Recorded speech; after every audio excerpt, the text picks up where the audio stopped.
Мыйзамсыз тапкан кирешесин жашырып жүргөн жарандар байлыгын ыктыярдуу ачыктагысы келсе, мамлекеттик нотариуска кайрылышы шарт. Декларанттан алынган маалымат сыр бойдон сакталат. Бул процедураны өткөн жарандын мүлкү 70 миллион сомго чейин болсо, декларация бланкынын наркын жана нотариалдык иш аракеттери үчүн гана мамлекеттик алымдар төлөнөт. Ал сумма 200 гана сомду түзөт. Эгер 70 миллиондон ашык болсо, анда эки варианты бар. Бул биринчиси, ошол мисалы мен 100 миллионго легалдаштырсам, бир нече үйүмдү, каражаттар, чет мамлекетте банкта турган счетто акча каражаттарды легалдаштырып, толук бардыгы 100 миллион болсо, мен ошол 100 миллиондун 1%-ын, миллион сомду бюджетке төлөп, ошондон тышкары эч бир төлөмдөрдү төлөбөйм. Мисалы жана салык жагынан 10% да, 10% андайларды төлөбөйм. Экономисттердин айтымында мамлекеттик кызматкерби же бизнесменби аларга катталган каражат, байлыктар декларацияда көрсөтүлүшү керек. Бул учурда салыктар төлөнүп, казынага акча түшүп турат. Эксперттер декларация жашыруун баюуга, кирешелерди мыйзамсыз топтоого жол бербесин белгилешет. Расмий түрүндө эле жана биздин 1-2 жыл мурун премьер-министр айтып атканда эле 30%га чейин бул деген көмүскө экономикада жүргөн бүт жанакы экономикасы көмүскөдө жүргөн абал. Анан эми жанакындай эл аралык ар кандай институттар алар деген 60%га чейин деп атат ушул экономикабыздын көмүскө болуп жүргөндөр.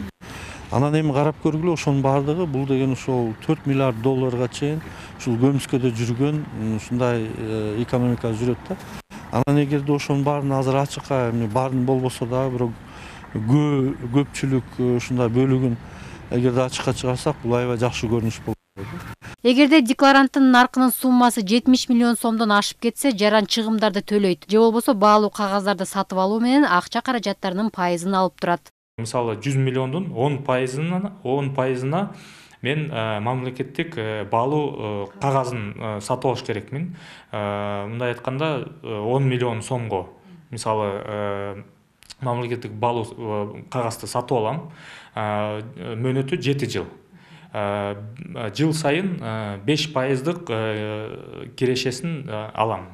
Мындай айтканда мен 10 миллионду берип, 7 жылдан кийин ошол 10 миллионумду алам. Андан тышкары дагы жылдын жана 5%-дан кирешесин дагы алсам болот. Документ көмүскө мүлктүн жана кирешенин бир бөлүгүн мыйзамдуу жүгүртүүгө мүмкүндүк берет, экономикалык активдүүлүктүн өсүшүнө жол ачат.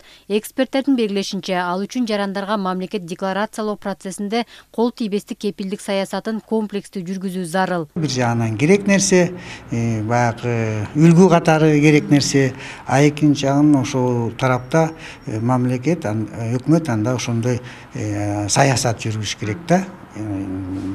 Предпринимательдер байып кеткендер убагында приватизациянын негизинде көбү байып кетти да, ошолор эми ошону баягы мыйзамды сактоо боюнча, аткаруу боюнча эми мамлекет, өкмөт өзүнүн мындай максатын мындан ары алып барат, ушундай ишти дегенди көрсөтө билиш керек да. Ыктыярдуу декларациялоо мөөнөтү 2021 жылдын 1 январынан тартып 2020 жылдын 31 декабрын кошо алган мезгил эсептелет. Жеке адамдардын мүлкүн жана кирешелерин ыктыярдуу декларациялоо мыйзамына президент милдетин аткаруучу Талант Мамытов 9 декабрда кол койгон.